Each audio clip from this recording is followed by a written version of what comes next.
Oh, I am pleased to be joined by Denise Mazone. Did I pronounce your name correctly, Denise? And Denise was recently installed as the 2022 president of the Minneapolis Area Realtors. And and she is also has long been active with MAR and is the owner operator of her own brokerage, Mazone Real Estate Group, and that's right here in Minneapolis. Is that right? Correct. Okay. Well, thank you for joining us, Denise. How you doing today? Doing wonderful. And yourself? Doing great. Doing great. And first of all, congrats on your new role with MAR. That is quite an honor. And you were installed on January 20th. Is that right? That's right. January 20th. Okay. I wonder if you could talk a little bit about your background in real estate, kind of how you got started, and then talk about your brokerage. So how long have you been in the business? Since 1993, I started out as a realtor. Prior to that, I did some property management and things like that, started with my family, and then it catapulted into something else, into actually buying and selling homes. Okay. And when did you start your own brokerage? That started in 2009. Mhm. 2008, I had some difficulties, some health issues, and I had a bad back. And so I just decided, when I was, really trying to make things happen again, I was just go off on my own, because I didn't feel the support when I was having my issues. So when I started back, it was like 6 months, just through the recovery process. I just started back, and I just took the test and just became my own broker. Okay. How was it starting up at that time? It seems like it was a little bit, if I recall the history of home sales, probably not quite as robust as it is now. No, it wasn't too bad. And it was during a time too where there was a lot of foreclosures. Mhm. And that just became a niche. So I was able to do, a lot of foreclosures at that time. So it all worked out. Okay. And where do you focus your business now? Is there a certain geographic area that you specialize in, or certain types of homes? Well, I personally, I love dealing with first-time home buyers. Mhm. Um, I I I strive to try to, bridge this gap of home ownership in the Black community right now, because it's so, we're number one in the nation of the disparity gap. Mhm. So I am doing everything possible to try to bridge that gap. Although, I mean, I'll sell $1 million homes as well. Mhm. I also do commercial real estate. So I do a Okay. little bit of everything. Okay. Great. You mentioned the diversity gap. I wonder if you could expand on that a little bit. I know you mentioned that briefly in a quote in the press release announcing that your installation as president. Um, it's what can you say about that? And what are how do we create more opportunities for more diverse homeownership here? I think, so the one thing is, I'm working on getting the word out. There's down payment assistance for everyone. Mhm. I don't know if this number is real or what the deal is, but it's like there's 112 thousand people that if they had $10,000 for down payment.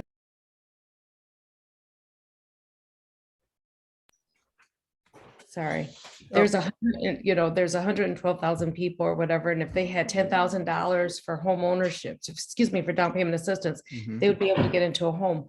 Well, guess what? There is $10,000. There's an anonymous donor that's given away between $5,000 to $10,000 to people that qualify.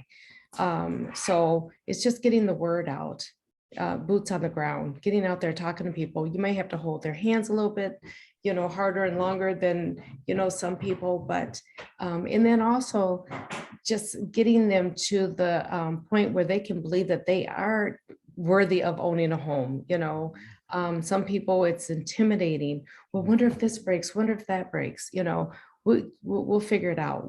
We can find some means to help you, so it's just kind of dispelling the things that they've been taught for so many years. Hmm. Yeah, that's and you're certainly breaking new ground. I understand that you're the first African American president of MAR, so congratulations on that. Um, Talk about on the sort of your side of the business. Would you like to see more diversity among realtors, people selling homes, and in commercial real estate as well? How can we move the needle on that side of the equation as well? I'd like to see more diversity throughout all industries, throughout residential, commercial, industrial, development work, everything. I'd like to see more diversity throughout everything. Buyers and sellers, I would love to see more, more realtors of color as well, and more realtors of color that have the opportunity that everyone else has. Sometimes they may feel like, and sometimes they don't really have the same opportunities. And I hope that me being the first, definitely not being the last, will, make a difference. Yeah, absolutely. Can you talk a little bit about your duties in this new role as MAR president and some of the opportunities and challenges out there? Well, as my duties, I just preside over the board of directors meetings, chair the executive committee meeting, which makes up of 5 individuals, and just lead other officers, other people within the organization, work hand in hand with the CEO, Carrie Chang, and kind of like the face of MAR. It's only a 12-month appointment. So just kind of doing what we're doing today. Mhm. And, so far as the challenges, I would say just because I am a working broker, if I don't work, I don't, I just have to continue to work. So a lot of this kind of stuff, like when I leave here, I have to go to an appointment, so just having the time to do a lot of this stuff, and it's all volunteer work. Mhm. And it can become, more than a part-time job along with what you're already doing. So just finding the time to do everything, I think, would be the biggest challenge. Mhm. Mhm. Well, in terms of the outlook for home sales in the metro area and beyond, what do you see when you look ahead to the rest of this year? It's certainly been a challenge. It sounds like there's no shortage of demand out there, but there's also there is a shortage of inventory, and prices are continue to be going up from what I understand. So where does that leave us when we look at the landscape for home sales in the coming year? Well, I think that when the spring market comes about, blooms really quickly here, I think we're going to see more homes, especially depending on the area that you're looking in Minneapolis, St. Paul. I think in the cities, I think that they'll, because of the climate and different things that are going on there, I think you're going to see more sales there, or at least more homes coming on the market. Hopefully, we will have some sort of correction and kind of slow down, the sales prices. But in the beginning of the year, I think it's going to be just like last year. Second part of the year, I think it'll slow up a little bit because the feds are talking about raising the interest rates. So that will take on a whole new look in the second half. Yeah, it seems like everybody's holding their breath, waiting for that, for the interest rates to go up. And do you see people moving quickly, perhaps, to put their offer in before the interest rates go up, or? Yes, yes, absolutely. Because that if their interest rate goes up, they can afford less house. Mhm. Right now they can afford, a little bit more of a house than they could if the interest rates, if they're with the interest rates the way they are now versus if they go up. So yeah. Mhm. Mhm. And on the on the when we were talking before about bridging disparity gaps, do you have a sense of how the Twin Cities compares to other metro areas in that regard? We are number one. We're number one in the nation with the disparity gap. We are number one in the nation. That's not good. No, That is that's not an area we want to be number one in. not at all, not at all. But we have a lot of things cooking too to hopefully help that. And then also, like I said, we have things in place right now that we can, really start moving the needle. It's just continually try to make that connection. Hmm. And well, hopefully you can make some progress on that front in your role as MAR president, and we can start to narrow that gap a little bit, or hopefully a lot here Oh, in the Twin absolutely. Cities. Absolutely. And I think, it's really funny because I've been getting all this press, and so many people that I haven't talked to in so long have reached out to me to either help them buy a house or to even list their homes. So that's really nice. And so hopefully we'll just continue to build on that. Also, I'm a part of an organization, NARAB, and they're really doing a big push as well on trying to close the disparity gap. So I think I think if we just keep doing what we're doing and keep, pushing and pushing, we're going to make a big difference. Yeah, and I think it's important to mention just the importance of home ownership when it comes to building wealth for a family, um and something to pass on to your children and things like that. Was that Would you like to touch on that? Absolutely, absolutely. Whereas in the minority community, they don't have that. Typically, they don't have that. Sometimes you do, sometimes you don't. But buying a home is creating a wealth for you and your family. It is something that you can pass down. It's going to always. It's not like you're going to lose out if you have a property. You will always, gain some sort of equity. So yeah, it is definitely a wealth builder, and it's a tax break. Mm. For your taxes and stuff, just being a homeowner. Yeah, there's certainly a lot of benefits to that, and hopefully we can see some progress, um, on that front. So, Mhm. do you have any other thoughts, just kind of overall big picture wise, on the real estate market, or your duties as MAR president? I want to talk about just briefly, we only have like 1.4 months of supply of inventory, but we Mhm. need roughly 4 to 6 months in order for it to be a balanced market. So Mhm. right now it continues to be the seller's market. The market has gone from Mach 3 to Mach 1, slightly less risk than last year, but still quite strong. Um, so we have I don't know, we have a lot of work to do.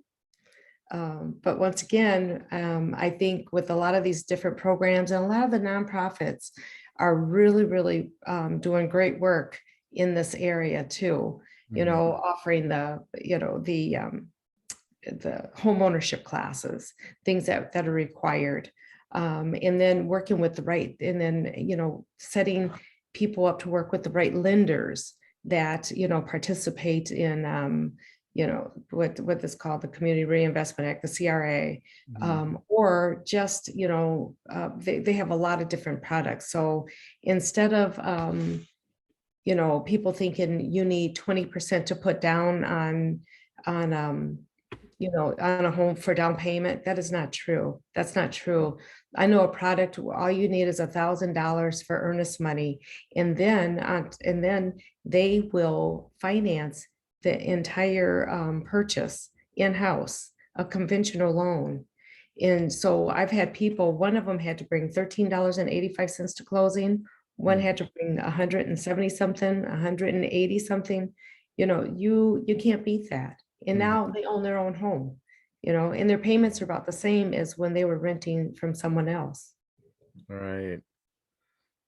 Well, So, that's great news, and just hopefully that'll we just spread the word that home ownership opportunities are out there, and um,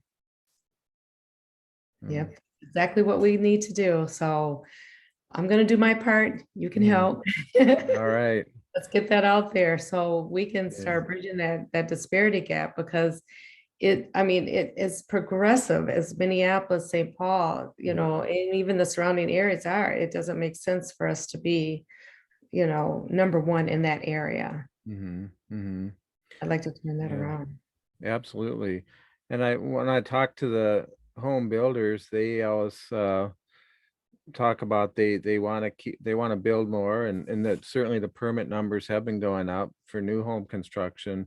They talk about the challenge of building an affordable home, but I think if you can get more new homes on the market, then that creates opportunities too for um people to buy into existing homes, as people just to add to that inventory. So um Indeed. That's absolutely right. And then it can free up, and then that, you know, we can get some first-time home buyers in these existing homes, because a lot of first-time home buyers cannot afford a new build, a new construction. It just doesn't yeah. happen like that. Hmm. Not affordable, at least. Yep. Well, Denise, thank you for your time. I've enjoyed our conversation. Any parting thoughts? Likewise.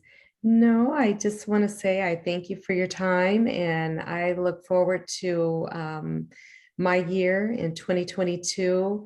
Once again, I may be the first person of color to, not the first person of color, but the first African American to Mhm.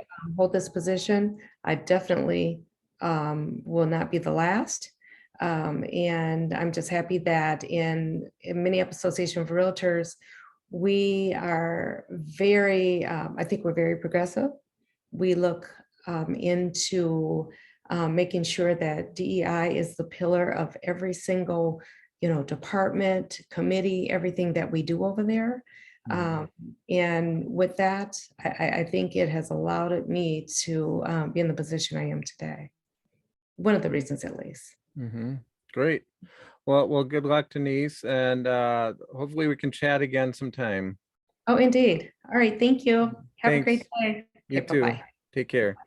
You too. Bye.